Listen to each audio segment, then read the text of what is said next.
beranjak dari kebijakan perpajakan yang relasinya pada yang namanya politik anggaran, dia sudah muncul rasa ketidakadilan. Jadi ketidakadilan itu bukan sekedar ketidakadilan hukum, bukan cuma sekedar ketidakadilan ekonomi dalam perspektif sumber daya produksi dan distribusi, tapi dalam anggaran pun sudah ada ketidakadilan.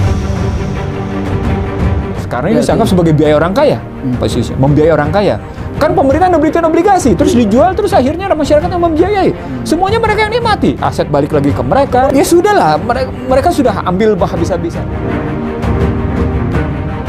Yang ingin saya katakan adalah ketika kita sadar ada terbit obligasi dan obligasi itu membiayai orang kaya, maka sesungguhnya pejabat di situ tidak boleh menikmati dalam rangka pengurusan, karena di situ ada pembebanan uang pada masyarakat dalam rangka membiayai orang kaya. Nah, sampai di situ saya menganggap ini bagian dari upaya mengamputasi kemampuan negara membiayai hajat hidup orang banyak.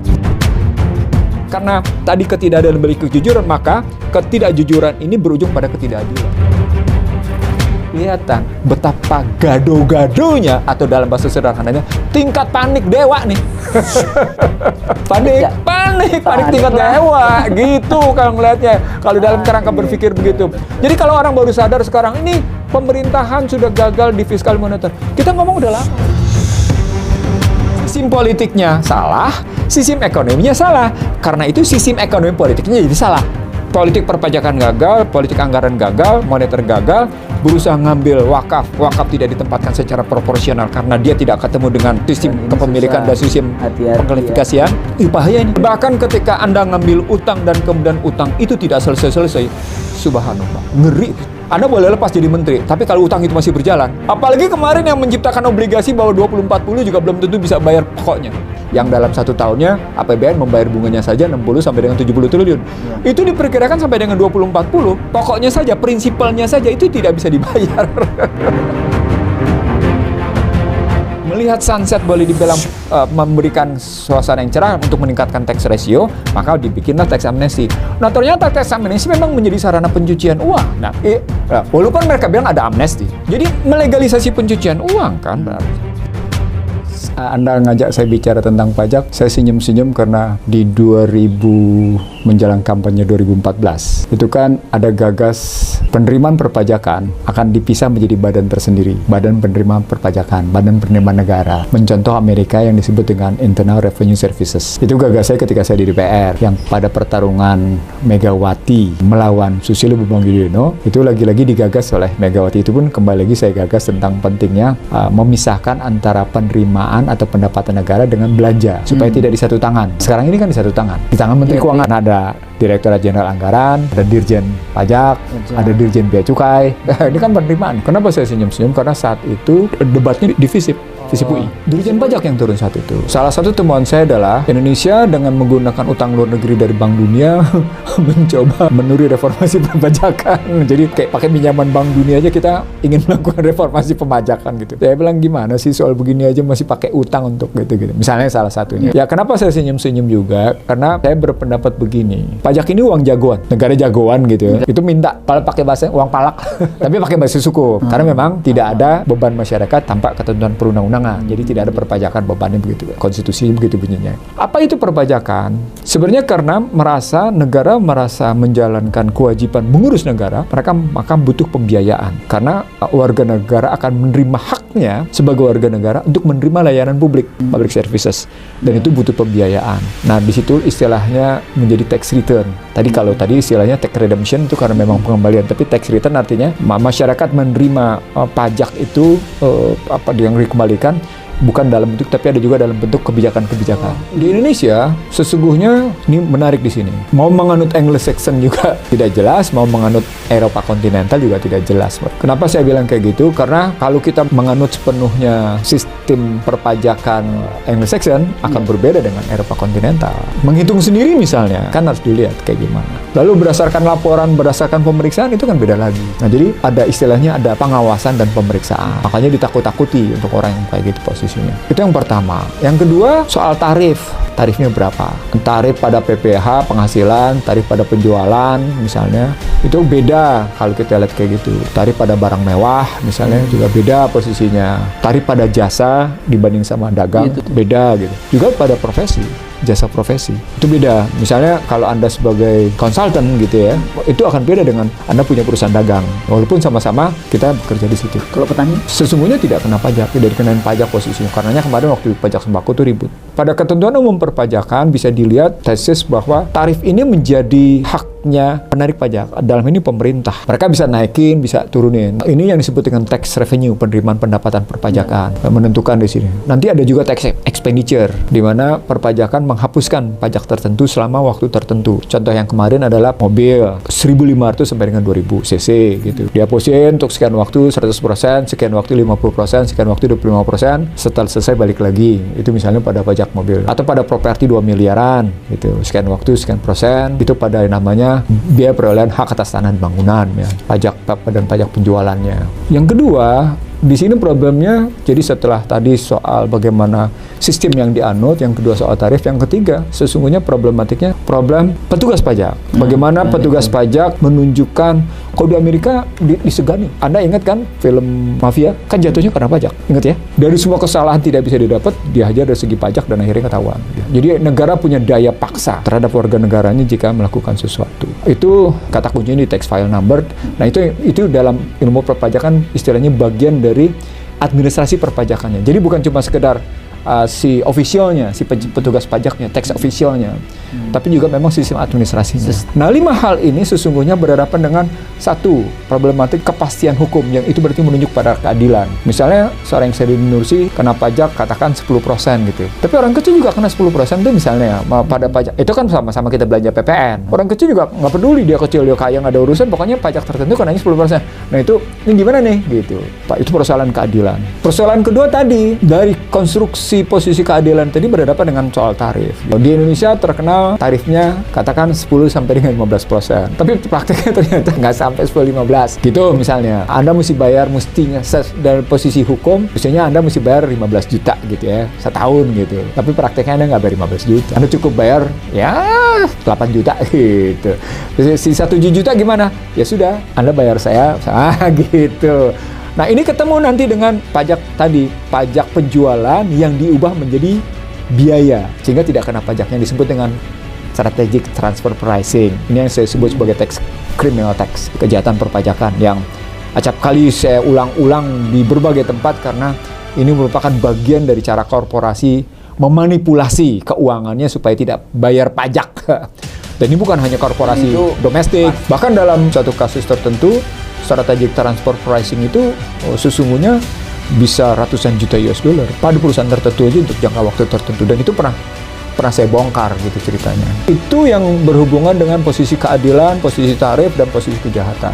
Berikutnya dalam konstruksi itu adalah soal, tadi kan soal tax revenue dan tax expenditure. Berikutnya adalah soal bagaimana, ini tesis menarik, capacity to pay berhubungan dengan willingness to pay. Ada kemampuan bayar, tapi tidak punya keikhlasan. Nah, itu tadi, strategi transfer pricing. Dia punya kapasitas membayar, tapi nggak mau gitu. Orang kecil, dua-duanya tuh, kapasitasnya ada, dipaksa juga untuk bayar, ada nggak? Karena nggak punya daya. Jadi, ini persoalan tersendiri. Jadi, kapasitas membayar berhubungan dengan kesediaan membayar. Ada orang punya kesediaan membayar tapi tidak punya kemampuan membayar. Gitu misalnya posisinya itu tesisnya analisis begitu. Poinnya adalah ujungnya kalau dilihat dari kajian yang muncul di Harvard sekitar tahun 90-an sampai dengan di awal tahun 2000, why people don't trust the government, kenapa rakyat tidak percaya pada perpajakan, itu persoalan dari pajak itu dipakai untuk apa? Gitu. Jadi ada dua sebenarnya Husnul kalau sudah sampai di situ.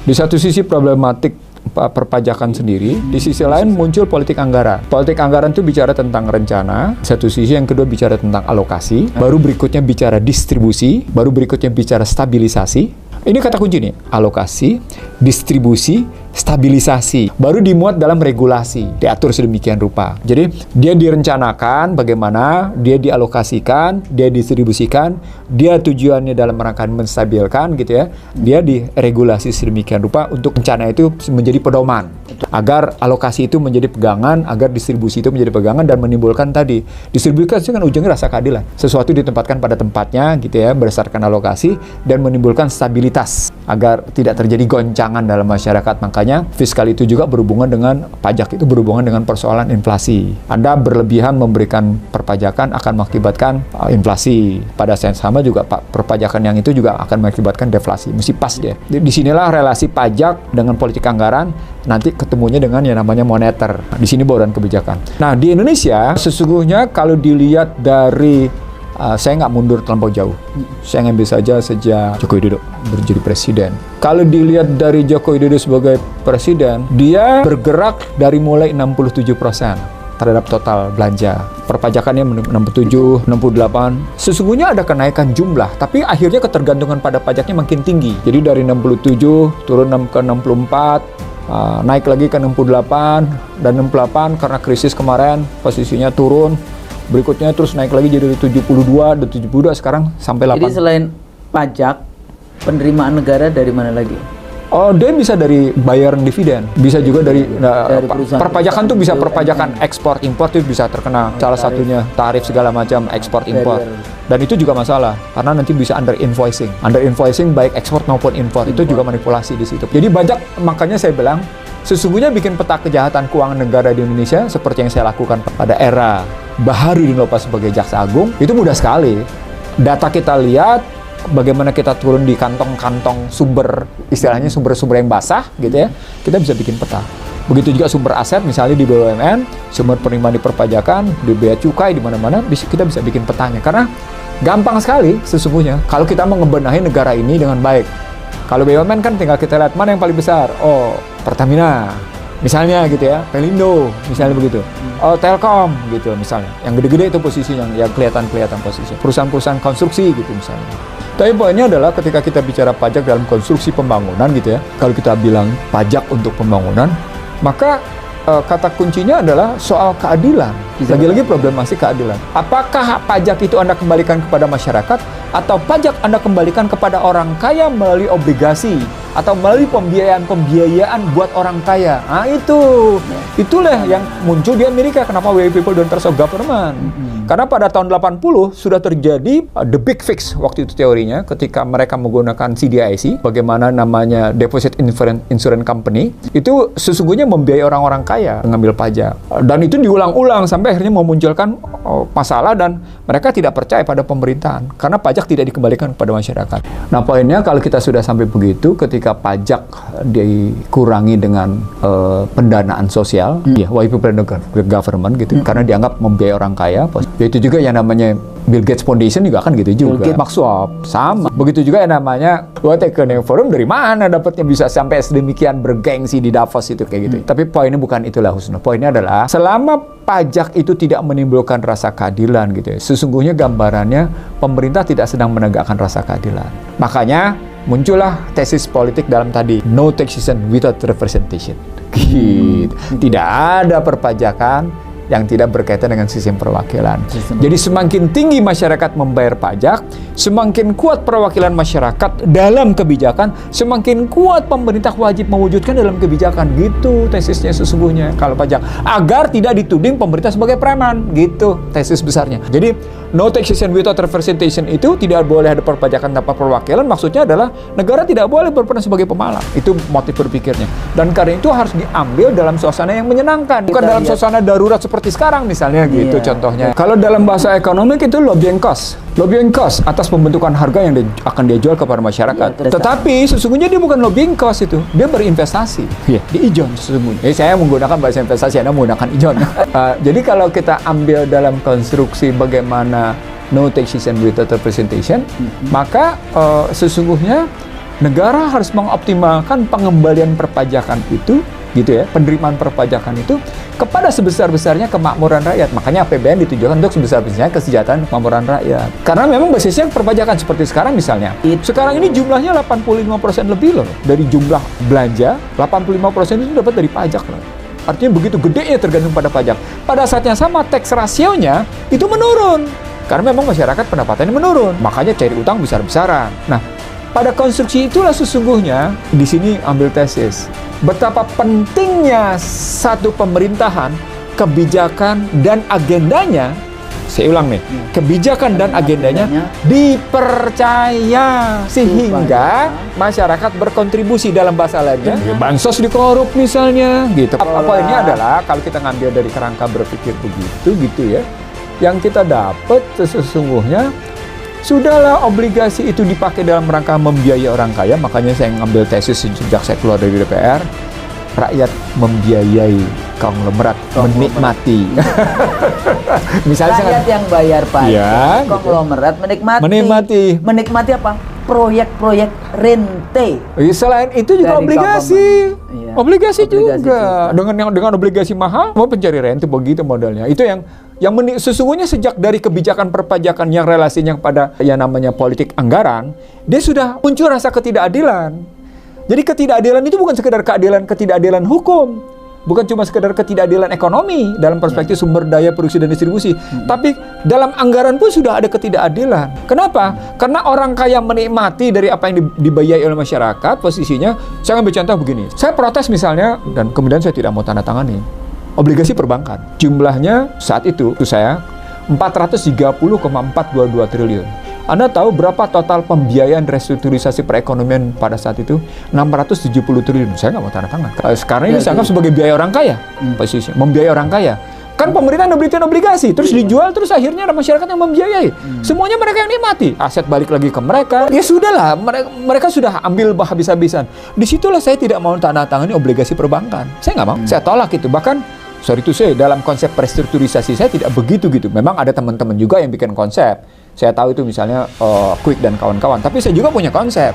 Karena ini persoalan akuntansi. Konsep saya pernah diadopsi oleh salah satu, saya tidak perlu sebut siapa nama, diadopsi. Tapi adopsinya sepotong-sepotong, sehingga akhirnya juga tetap aja konglomerat yang menikmati. Dan ketika saya ada di sebuah perbankan yang direkap, itu pun saya tidak mau menikmati karena saya tahu ada rekapnya. Yang ingin saya katakan adalah ketika kita sadar ada terbit obligasi dan obligasi itu membiayai orang kaya, maka sesungguhnya pejabat di situ tidak boleh menikmati dalam rangka pengurusan, karena di situ ada pembebanan uang pada masyarakat dalam rangka membiayai orang kaya. Gitu loh contoh protes ketidakadilan itu. Dan ini bukan baru sekarang. Ini sejak reformasi.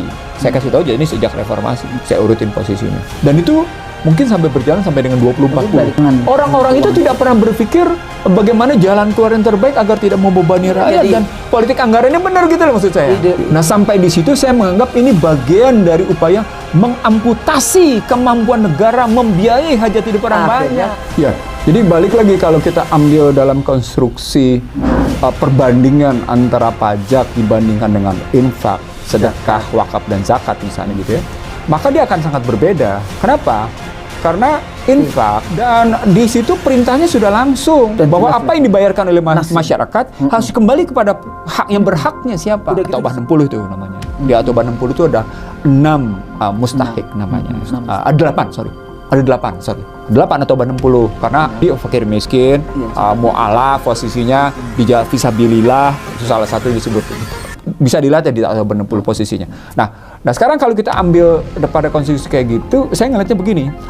Sebelum sampai kita ngebahas gitu, itu artinya sesungguhnya problem negara di banyak belahan dunia sesungguhnya memang telah berlaku tidak adil karena banyak uang masyarakat yang diambil tetapi hanya untuk tetap membiayai untuk orang kaya. Disitulah muncul yang disebut dengan persoalan ketimpangan Gini rasio tadi ujungnya. Nah repotnya beberapa negara menggunakan Gini rasio pada pengeluaran bukan pada pendapatan. Padahal kalau kita mau ambil, mestinya pada pendapatan. Karena setiap orang punya pengeluaran beda-beda. Makanya kalau kita ngeliat Gini rasionya berdasarkan pendapatan gitu ya, dia akan beda ngeliatnya. Nah, pada konstruksi itulah pengembalian perpajakan pada politik anggaran di seluruh dunia sesungguhnya memang punya problem pada rasa keadilan. Nah, karena itu pernah terpikir mestinya, oke, kalau gitu bagaimana jika perpajakan kita lengkapi dengan penggunaan pada uang wakaf gitu ya, pada uang zakat, sehingga keinginan kita bangun infrastruktur terpenuhi gitu. Sekarang kita ambil cerita bagaimana mencoba memodifikasi antara pajak dengan infak, filosofinya beda sekali.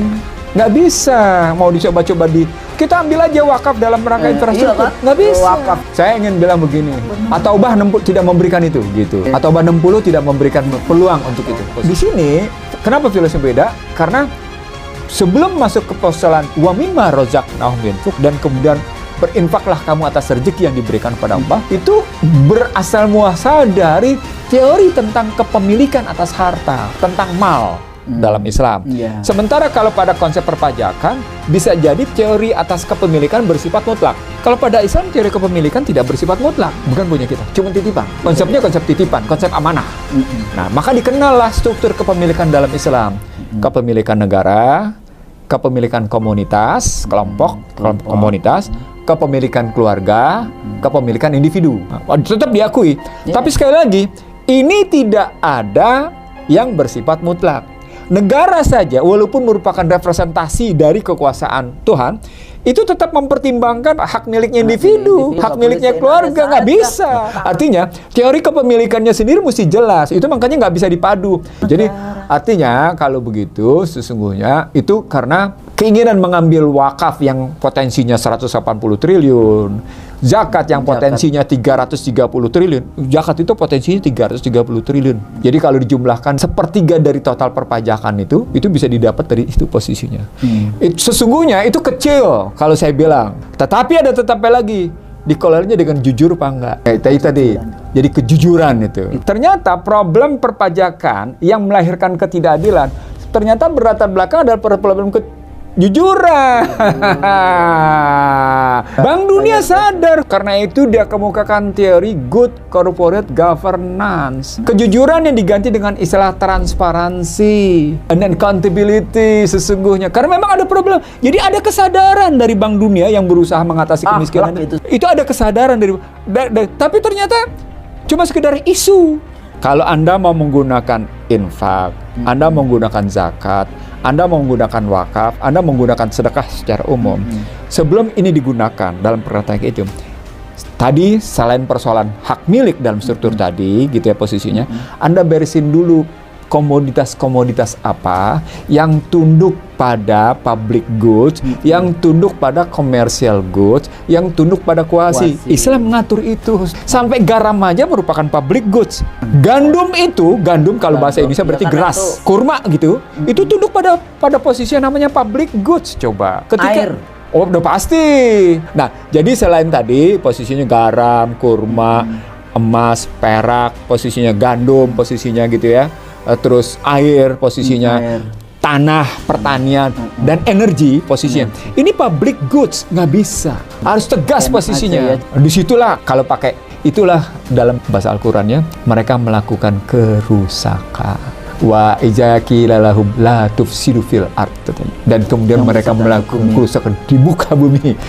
Nah, itu saya pernah cari itu kata-kata fasada itu banyak saya ke dalam hubungan dengan kebaikan posisinya. Tapi poinnya adalah ketika Anda mau menggagas penggunaan wakaf, maka Anda mesti berhadapan dengan bagaimana Anda bicara kepemilikan, bagaimana Anda mengatur soal hajat hidup orang banyak, tentang barang-barang. Nggak cuma sekedar Anda manfaatin wakaf, nggak boleh. Jadi walaupun Anda ketua Ikatan Ahli Ekonomi Islam posisinya, maka ketika Anda menggunakan wakaf, Anda berisi dulu. Jadi mesti Anda berisi dulu tentang struktur kepemilikan, hak milik.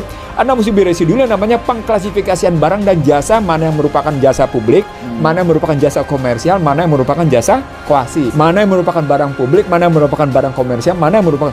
Ketika Anda cuma mengambil wakafnya, Anda nggak beres di situ. Artinya sudahlah tidak beres soal perpajakan karena tax rasionya rendah cuma 7,8. Saat yang sama ketika Anda mau ngambil potensi wakaf yang jumlahnya tadi saya bilang sekitar 180 triliun, Anda nggak benahi secara struktural. Pertanyaan berikutnya, nih Anda pakai standar ganda betul nih, mau enaknya aja. Dan basis keadilan itu adalah kejujuran. Jadi the king of list service itu, poinnya adalah soal kejujuran. Soal kejujuran. Dan ketika ketidakjujuran itu merebak kemana-mana, maka ujungnya pasti ketidakadilan. Sederhananya, shortcutnya begitu. Ketika ketidakjujuran merebak masuk ke semua lini kehidupan dan dominan, maka dia akan pasti berujung pada ketidakadilan. Ketemulah wailul lil mukazibin, bukan mutafifin dulu, mukazibin. Tapi kalau mukazibin di situ soal ketidakjujuran. Sama, mutafifin akhirnya sama karena memang curang juga. Ketidakjujuran juga. Tapi mukazibin itu memang akhirnya menipu, mendustai posisinya. Nah, itu ujung dari kalau kita sederhana bikin analisis.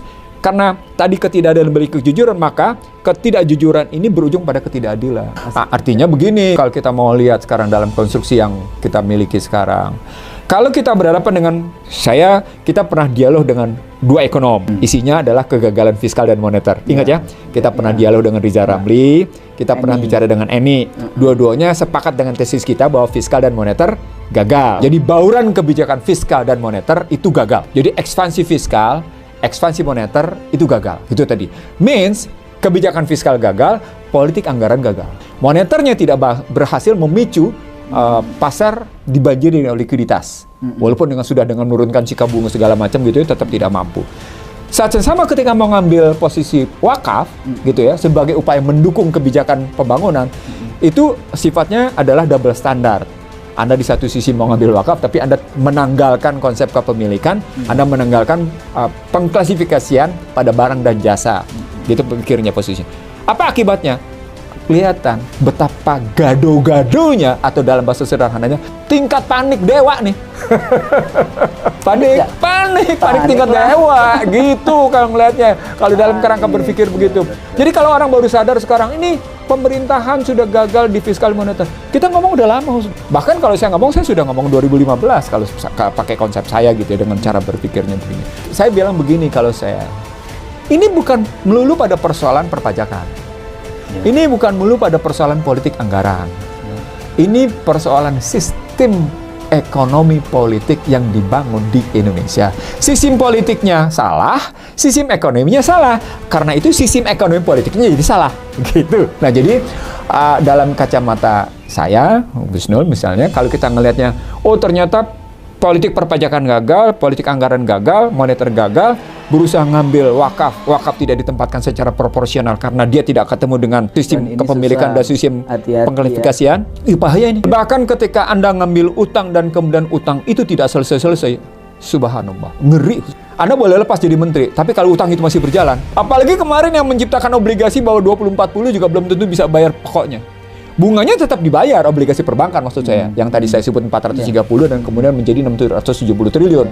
Yang dalam satu tahunnya APBN membayar bunganya saja 60 sampai dengan 70 triliun. Itu diperkirakan sampai dengan 2040. Pokoknya saja, prinsipalnya saja itu tidak bisa dibayar. Kalau untuk obligasi perbankan 60 sampai 70 triliun. Kalau menyeluruh 373 triliun, 400 triliun. Hanya untuk bayar riba. Bunga. Iya, tapi sesungguhnya ke dalam posisi Anda bilang tadi bunga sebagai bentuk riba berhadapan dengan wakaf, itu kan artinya Anda betul-betul campur aduk. Bahasa sederhananya begitu, kalau ragu jangan lakukan. Nah, karena itu solusinya berarti kalaupun kita mau tetap menggunakan sistem perpajakan, tegakkanlah model perpajakan yang membangun dan menumbuh kembangkan keadilan sehingga masyarakat punya kepercayaan. Saya ingat betul bagaimana saya berdebat di sebuah universitas dengan Wakil Menteri Keuangan tentang teks amnesti. Saya ingat betul bagaimana saya berdebat dengan anggota Komisi 11 tentang teks amnesti. Kenapa? Karena sebelum teks amnesti diberlakukan, saya ribut soal sunset policy. Waktu itu sunset di bawah Darmin Nasution posisinya. Melihat sunset boleh dibilang memberikan suasana yang cerah untuk meningkatkan tax ratio, maka dibikinlah tax amnesty. Nah, ternyata tax amnesty memang menjadi sarana pencucian uang. Nah, walaupun mereka bilang ada amnesty, jadi melegalisasi pencucian uang kan berarti. Saya bilangnya begini, ketika Anda menyatakan amnesty, berarti ada kesalahan. Dan ketika kesalahan Anda ampuni berhubungannya dengan tarif, maka kesalahan yang bersifat kualitatif tetapi dikuantitatifkan, itu belum tentu menumbuhkan rasa keadilan. Itu tesisnya. Amnesti itu berarti ada kesalahan. Kesalahan itu Anda maafkan dengan kuantitatif. Kan pakai tarif. Tarif 1,5%, tarif 3%, tarif sampai dengan 4,5% kan gitu posisinya. Apakah tarif-tarif seperti ini secara kualitatif menimbulkan rasa keadilan? Ternyata baliknya tadi kayak gitu. Jadi tesis kita sesungguhnya, di mana letaknya adalah relasi antara penetapan kesalahan, karena ada kesalahan, yang Anda tetapkan dalam tarif. Padahal bentuk kesalahan ini sesungguhnya terus-menerus tidak terselesaikan. Misalnya pada strategi transfer pricing misalnya, atau pada under invoicing misalnya. Contoh-contoh sederhana begitu gitu posisinya. Yang terus-menerus berjalan, negara tetap dirugikan posisinya. Nah, itulah yang membuat saya sesungguhnya sepanjang negara tidak dikelola dengan jujur gitu ya. Mana itu bahasa sederhananya. Ya sudah. Jadi jawabannya sebagai penutup, kalau pernah muncul di Amerika why people don't trust the government, mestinya kita why people the trust the government.